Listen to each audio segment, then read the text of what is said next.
Hello everyone, thank you for joining me. I'm delighted today to be joined by Erwann Couesbot, the CEO and founder of Flipthrough. Erwann, welcome, thank you for joining me. Thank you so much for having me, Andrew. This is very excited about this discussion. Indeed, it's my pleasure to welcome you. So this is part of the conversations we're having with a number of founders of AI native businesses, where we're seeking to educate the procurement audience about what AI can really do for the procurement world. And this one's going to be a really fascinating one because we're going to talk about voice-led negotiation and AI strategy. And we're going to take some lessons from Erwann, who's himself got a great track record in negotiations from his own career. So Erwann, before we get started about our conversation, can you just tell me a little bit about your own personal background and what led you to launch the business Flipthrough?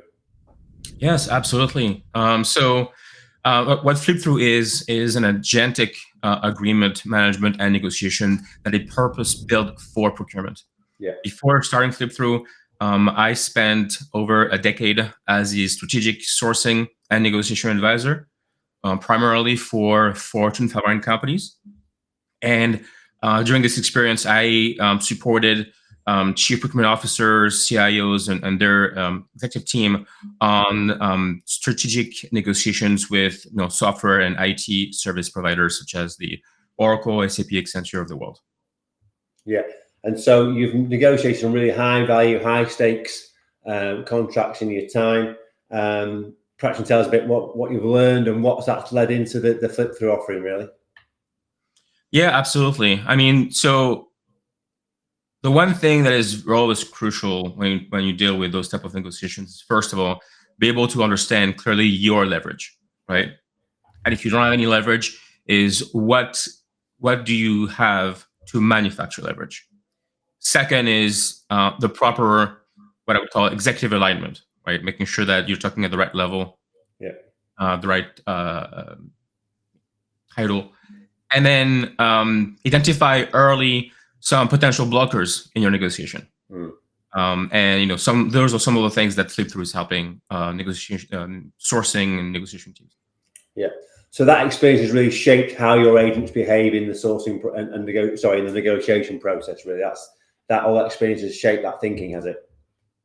Yeah, absolutely. I think until Gen AI became tools became possible, like Flipthrough, a lot of teams were just very stuck in either having to rely on very expensive consulting firms like the Gartner of the world, if you will, or just tools that just had so many limitations that they were not able to do that. And so now with native AI platforms like Flipthrough, you're able to ingest human expertise into the loop. Yeah, indeed. And as we both know, there's other sort of AI-based negotiation tools out there, but yours is different. Yours is voice controlled. It's voice-led AI negotiation.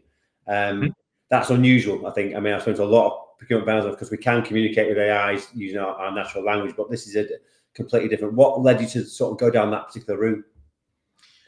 So a couple of things.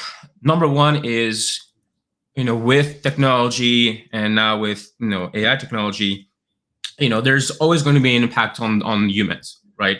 Especially in terms of humans now having less social skills. Negotiation is a highly social exercise. It requires not just be able to navigate conversation, having empathy for the other side. And so, when some of the tools out there, without mentioning names, are pretty much just chatbots. Flipthrough is assisting the humans that maybe is not trained yet to do those negotiations, or just doesn't have the time to get ready. It really empowers that human to have that voice negotiation, and also having instant access to real-time data, such as market data, such as internal limitations that the human will just take days or weeks to be ready for a specific negotiation. Yeah. And, it's a big emotional thing for procurement people to be a great negotiator, similarly with salespeople as well. And so to have that augmented intelligence that comes from the AI must be an interesting dynamic for the human being, which we'll come to about the skills later. But when you've got, the expertise that you bring and you talk about a big strategic negotiation, with AI in the loop, who sets the negotiation strategy? Is it the human being? Is it the AI? A mixture? So it's both. Yeah. That's the beauty of it. It's both. And the way that it works is, so we have this this agent that we call the negotiation prep briefing agent. Yeah.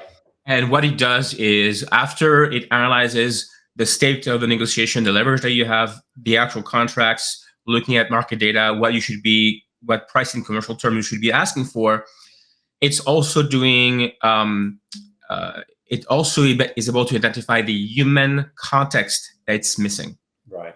Okay. It will start, and when I say voices, it will also talk to you and it will ask you questions such as, who is the actual person doing the negotiation? Who you're talking to? Is this, if it doesn't know already, is this a competitive environment? Is it a sole source environment? When is your internal target to execute this deal? Things that you don't necessarily want to share with a vendor. Yeah. And as you're answering this question in real time, you see the negotiation prep briefing agent being drafted or improved as you keep talking to it. And you can come back.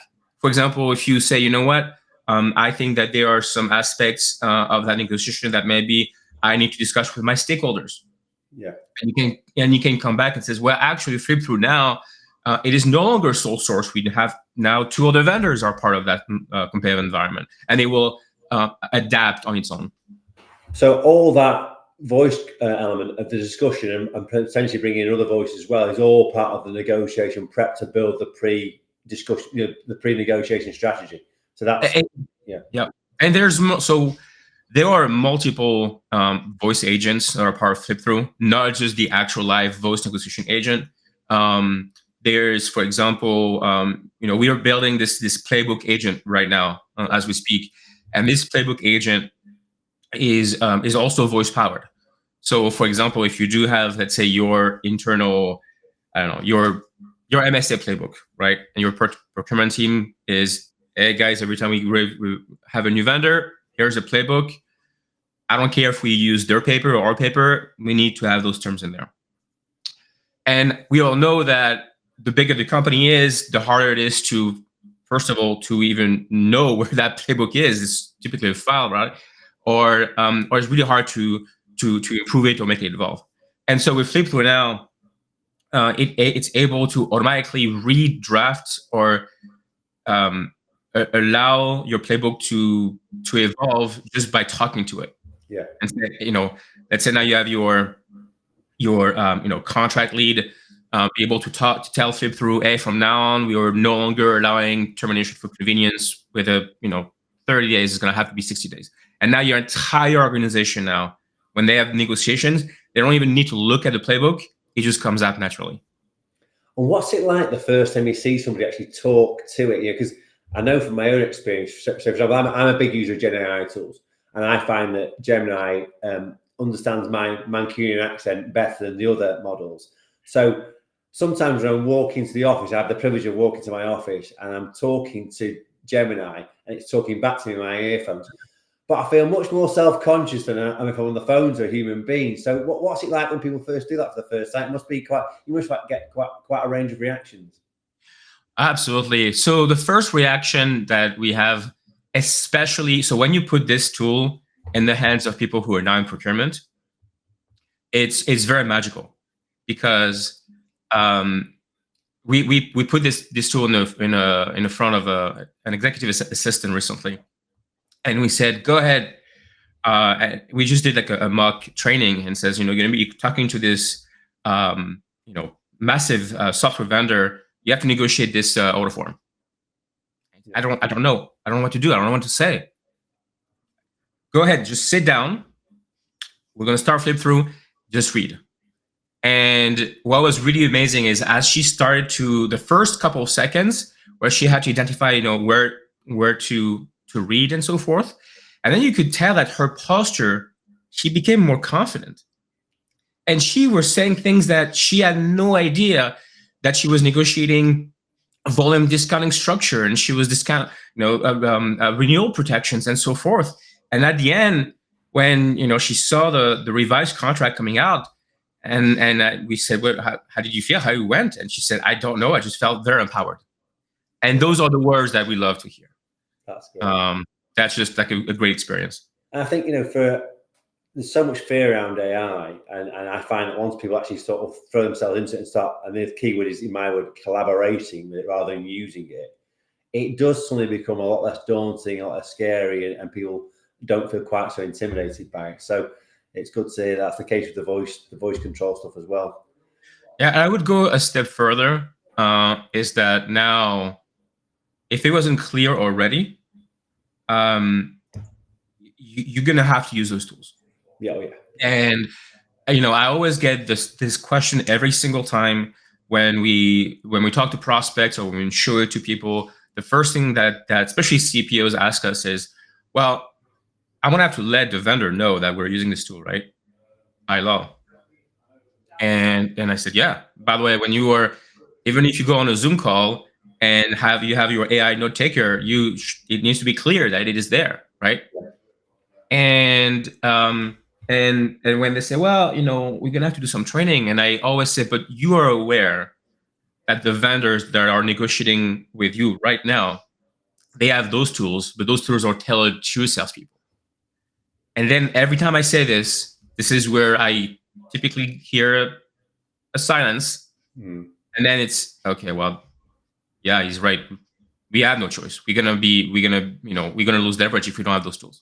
Yeah, indeed. Yeah. Well, I mean, we're into a world where agents negotiate with agents, and humans are observing, and all sorts of different dynamics between the two. So that's going to be fascinating to observe. But I mean, at the moment, you've explained how the role the agent plays and the role the user plays. Do you think that actual mix of sort of responsibilities or inputs, do you think that will evolve, or do you see that being quite fixed in terms of the interaction between the human and the agent? How do you see that landscape?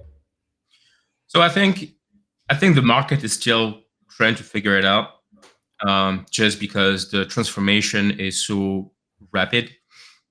I think now we went from humans being confident that they will still be in control of those tools, to now thinking, well, some of those tools will demand knowledge or actions from the human.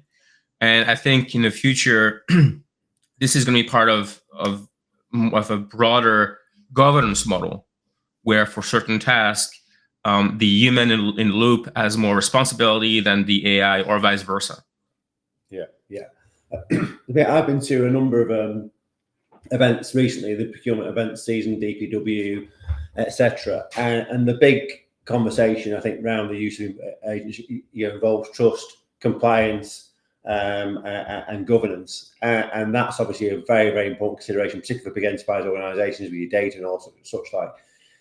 In that area, how do you build an agent that has got that sort of human thinking, that critical thinking from a human that says, we're going to negotiate like a human, and how do you embed that into the system to avoid it becoming just another chatbot?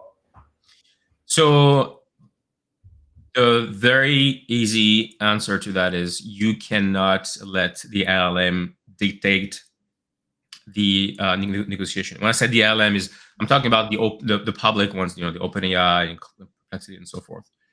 That's what we don't do that at Flipthrough. So Flipthrough, we use public models, but they are highly restricted. Right. And they are only trained on our human expertise. Yeah. So they're never allowed to go rogue. They're never allowed to make suggestions. Obviously, hallucinate is something that we are preventing. Just the guardrails that we have in our infrastructure is preventing any hallucination. Yeah. This is those tools that flip through. The potential users or companies looking at those tools, they have to ensure that the infrastructure is solid, not just software compliance and so forth, but also how's the data being used, what type of data you're using to train your own models. But I always say the smaller the model, the better. Yeah. And that's how you control the sort of real world judgment. But I think there still has to be a human role in there, doesn't there? Because this is one of the things we're looking at through our business, Agentic Procurement, about the skills required, or the skills that will become more important, or the new skills in the future of procurement in an AI-enabled world. And critical thinking stands out a mile.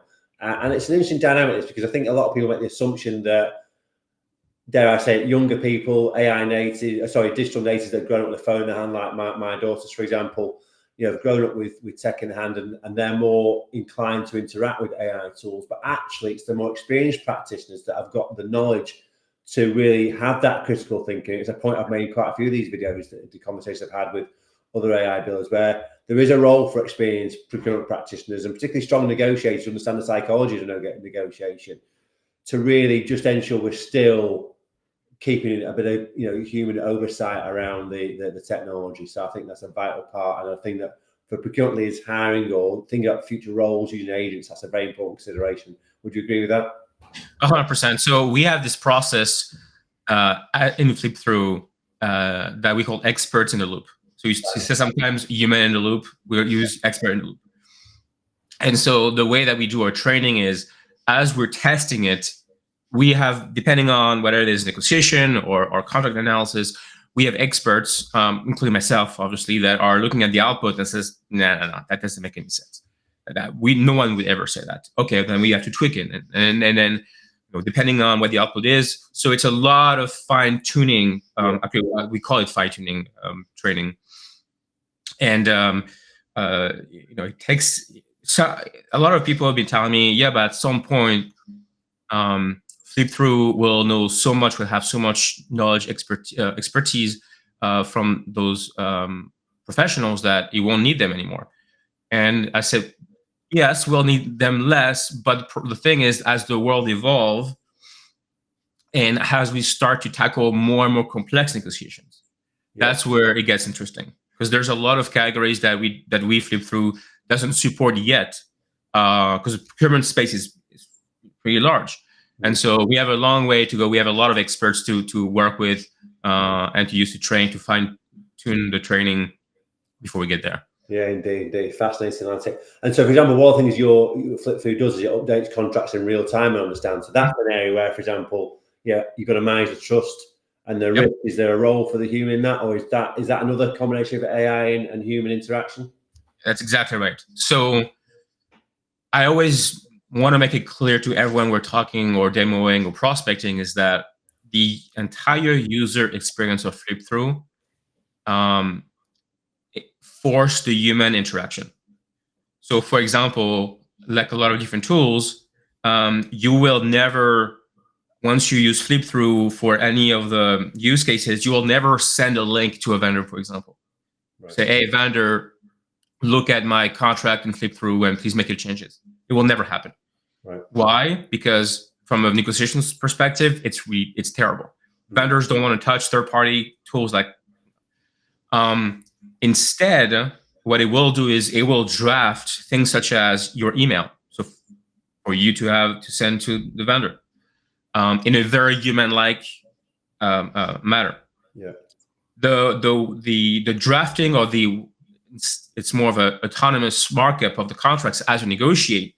It's still in a Word format, right, or whatever the format that the vendor sent to you. So the vendor sends you a Word document with their proposal, the term sheet, their contract, whatever. You do negotiation, and then at the end of the call, you have the exact same format mocked up with red lines and comments, the exact same way if you had a human analyst do it next to you. So when you send it back to the vendor, I mean, you the human, you still need to do a final review, and then the vendor sees it and then accepts whatever you discussed. But it's forcing that human interaction. So that's how you avoid the AI making mistakes up until the contract execution. So from a skills perspective, that's fascinating, because we're now sort of effectively giving the negotiation strategy to be powered by the AI, the real-time negotiation, the contract updates. As somebody who built their own career on being a strategic negotiator, Erwann, what does that mean for the human now? Then, what do you think human, particularly procurement professionals, and maybe sales professionals as well, on the other end of it, what's their role moving forward? What sort of skills do they need to develop to be relevant and important and deliver real value to their organizations? Well, first of all, they need to understand those tools. First of all, yeah.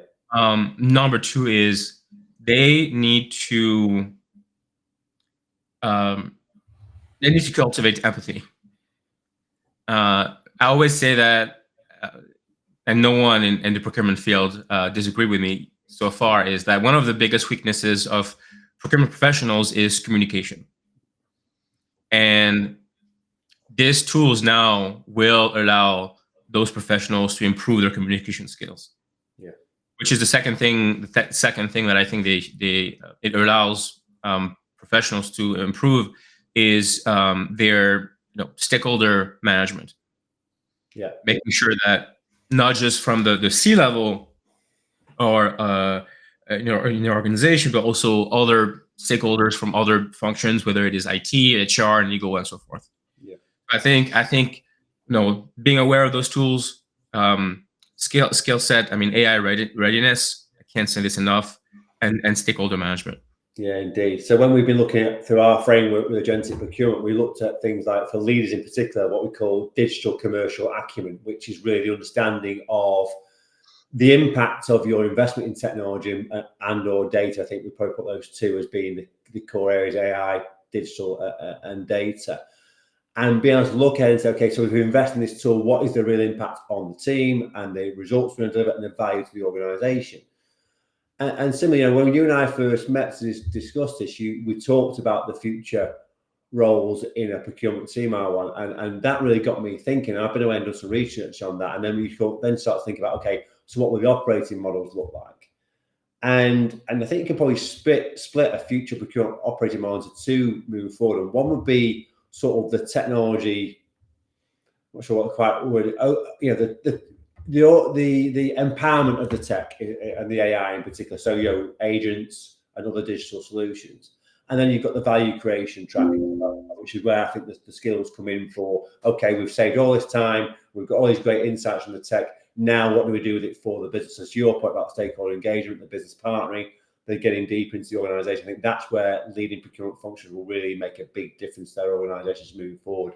But you're right, that I think that as yet we can't automate the human communication, or not in a satisfactory way. So those communication skills are still, of course, very, very important. So and that's been a staple throughout my career. I've been hiring in procurement for all of the century, and the very, very first brief I was ever given to recruit for, I need somebody who could engage the stakeholder base, which that's been a constant throughout my entire career.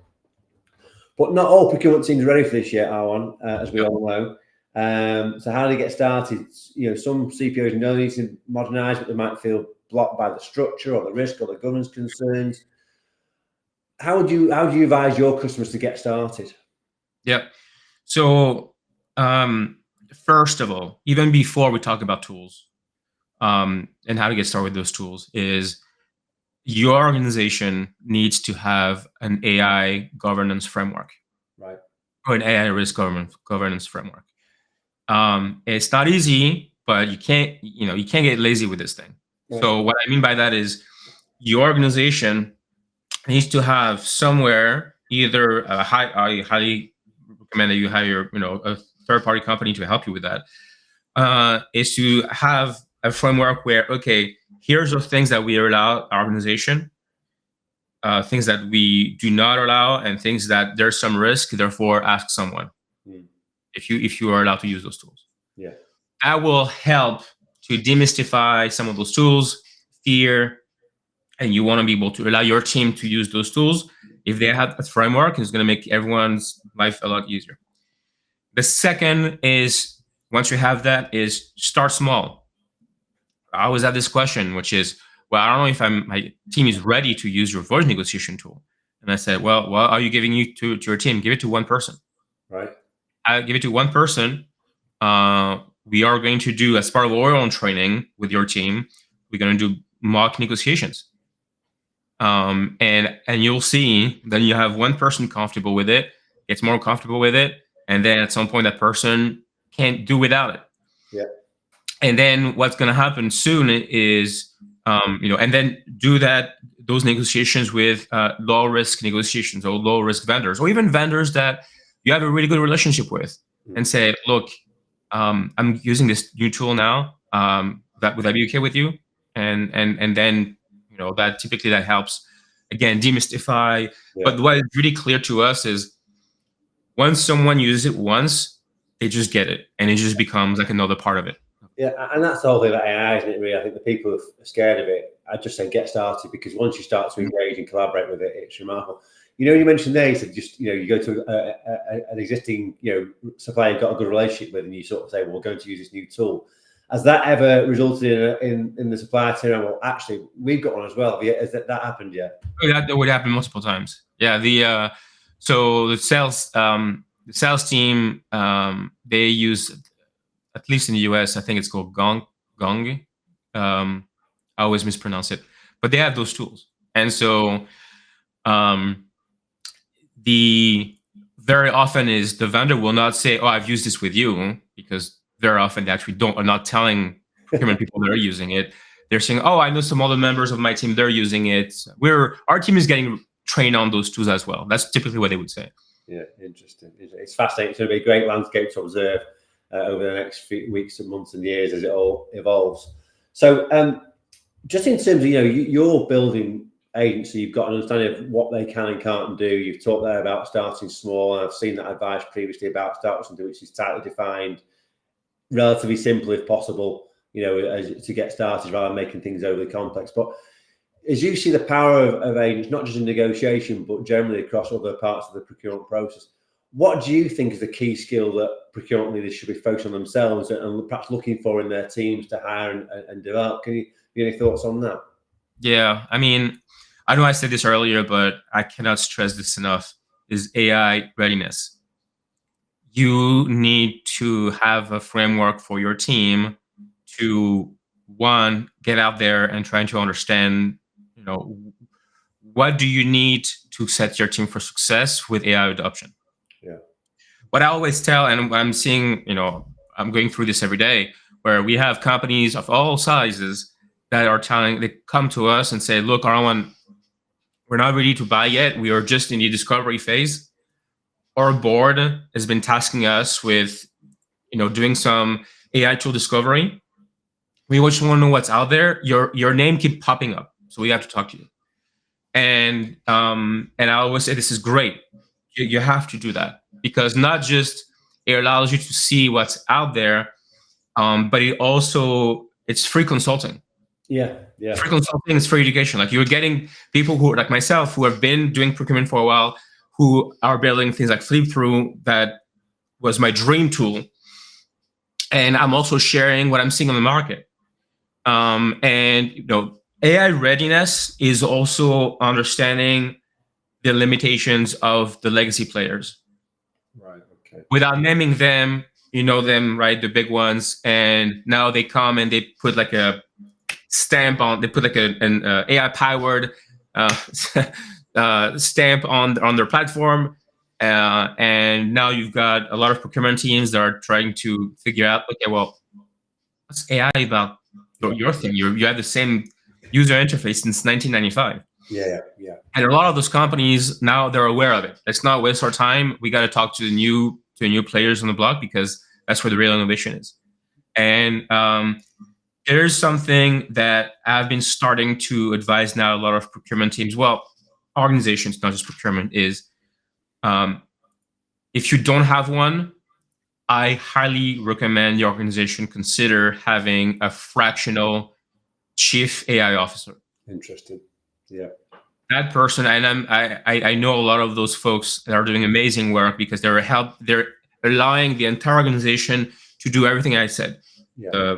AI governance framework, develop AI readiness structure, give the right framework for IT to do security reviews, the right tools for legal to do their work faster, and it just helps everyone. But what is very clear to us is that now, especially in 2025, is companies are now being forced by their stakeholders to go out there and be ready to adopt AI. Yeah, absolutely. And that really resonated with me from DPW in Amsterdam a couple of weeks ago. The fact it is so complex. There's so many vendors offering different flavors of AI. You're right. Some legacy players do appear to be playing the marketing game, whereas others, having spoken to their product people, they've actually got meaningful applications of AI in legacy solutions, if you will.